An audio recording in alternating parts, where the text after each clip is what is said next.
Hi everybody. Today's Thursday, June 8th. I want to say happy birthday to my son and my grandson. And we are in the pasture. Jada had her calf, but she's got milk fever. We've got to run some calcium. And I guess probably some sugar. No, you don't No? run sugar with. Okay. Got to run calcium. Sorry. And the calf is over here. I can't see it right now, but it's a bull, of course. She was overdue.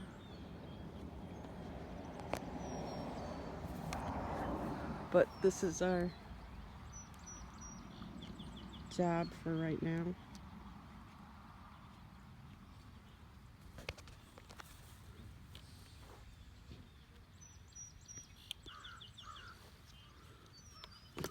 Oops.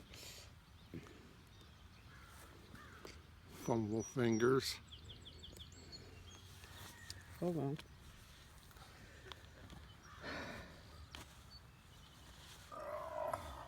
Gotta try to get into her vein.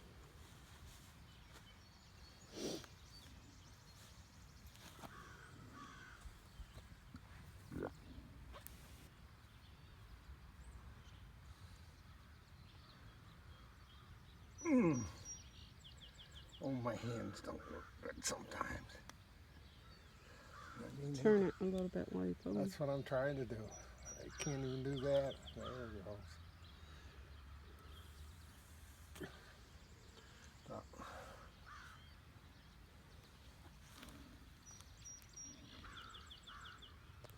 You're alright. We'll get it sooner or later. She's burping. Yeah. Okay.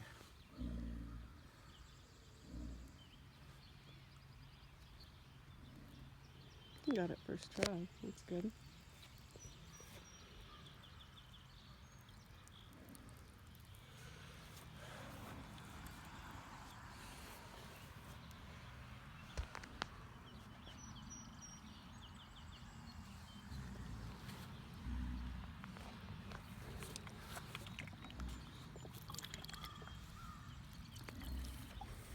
You're okay. We're okay.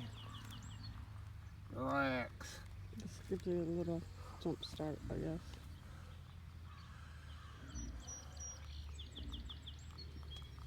guess. She's not terribly bad, so if they're the worse they are, the slower you run it. It's going in probably a little bit too fast, so I pinch off the hose as it goes in. What I do is I also try to keep track of her heart rate. Burping is a good sign. If they go to the bathroom, it's a good sign. That means it's working already. She's kind of moaning a little.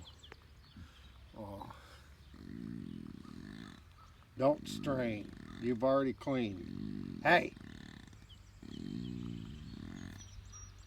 No.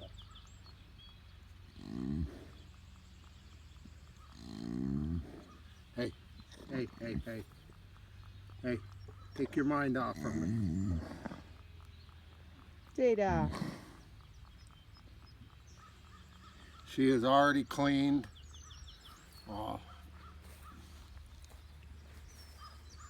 So I don't have to worry about that. I can feel her heart rate is going up a little. I can feel, and I also can feel her, like, I don't want to call it trembling, but you can, against my leg. I can feel her kind of trembling a little bit.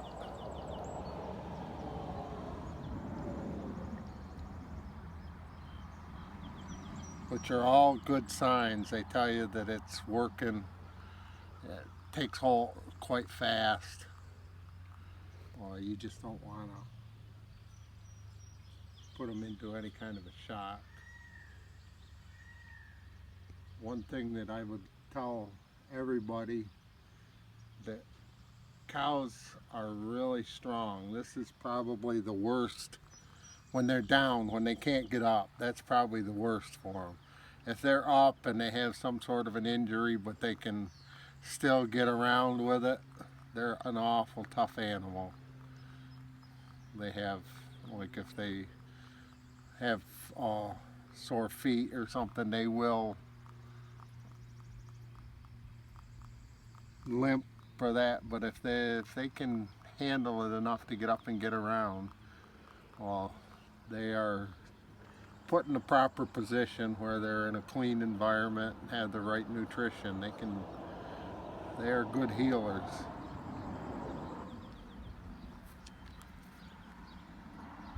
She just went into a little bit more of the trembling type sensation that I feel against my leg. All these, like I said, are good signs. That's her baby over there. Cass and Bumpley are taking care of him right now. Cass will take care of anybody's calf. Now I checked this cow last night when I got done. It was after dark. I drove up with a skid steer, parked over there so the light shined and I could see her.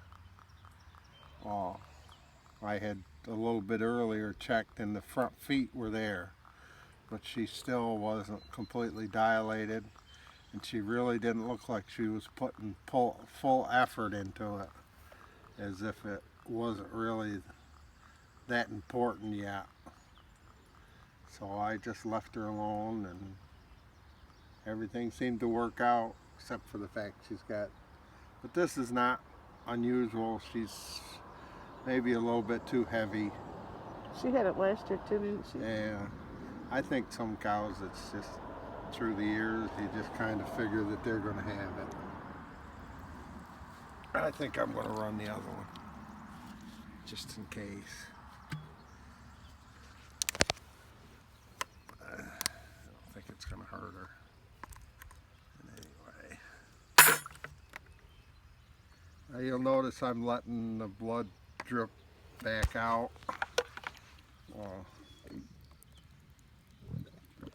Because I You don't can want, hear her burping too.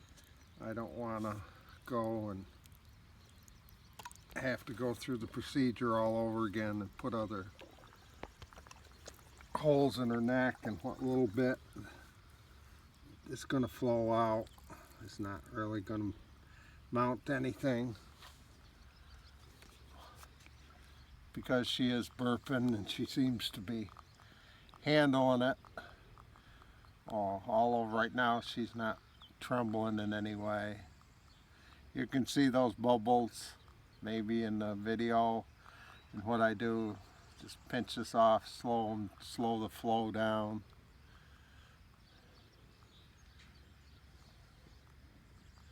But like I said, if she was right out flat in a real hot sun and was in terrible shape, you'd want to run this quite slow, almost 1 or 2 drops at a time, continually. But if she gives a little bit of an effort to try to get up. She's got a clover stuck to her head. Is it 4-leaf? No. No, we'll have to get an extra one to slap on there.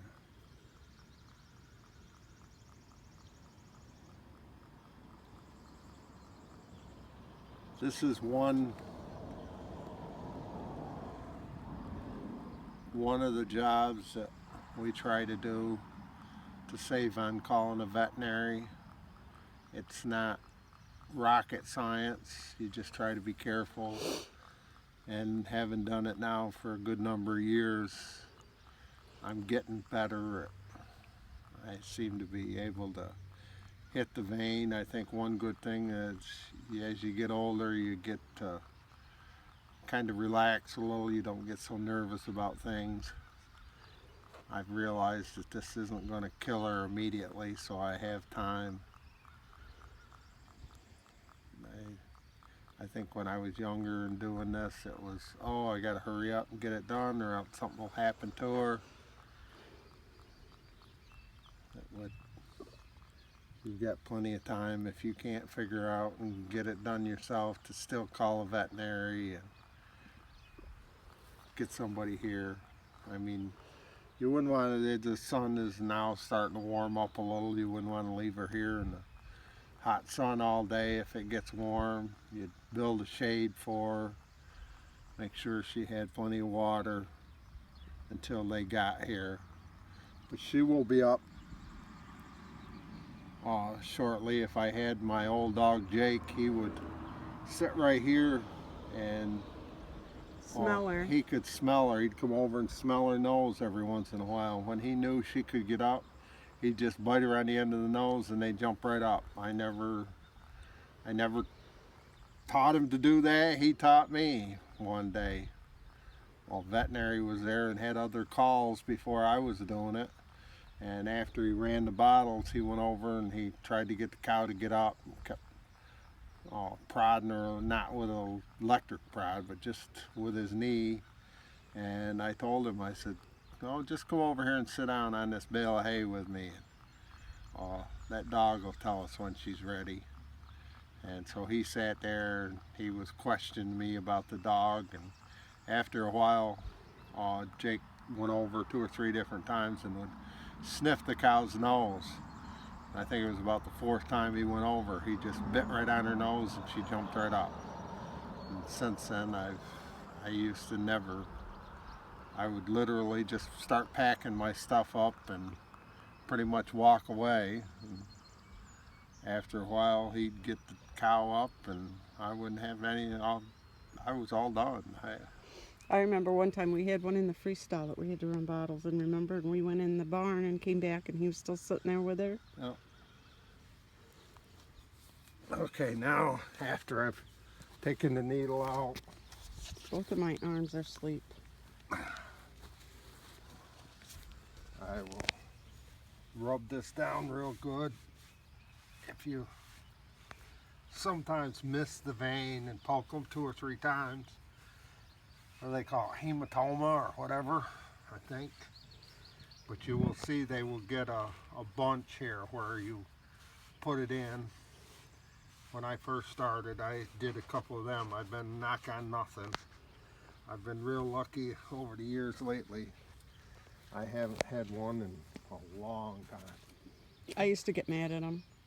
We had to poke them more than once. Didn't seem to bother them, but it bothered me.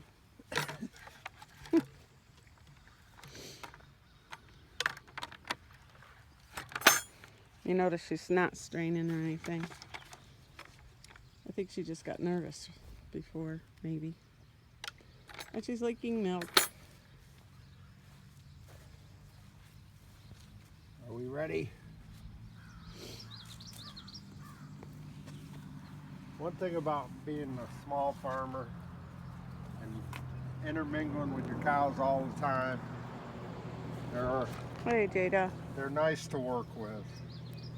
I only have a couple of cows that sometimes can be a pain in the you-know-what when I'm working with them. The hard part is that sometimes if a cow has a swelling or something, I do give them aspirin, and you have to give it orally, and that's a hard job for you. yeah. They don't seem They throw them around and knock them around. they don't seem to realize that you're trying to help them. You want that foot back? There's a better look at what we call the cleanings, the afterbirth. She did that all on her own too, so that's a good sign also. Are her ears cold? I don't think so. I can feel some in my palm, but I can't feel a lot in my fingers, but they feel pretty good in my palm. Oh, they're warm. what we'll do is we'll leave her here for 15, 20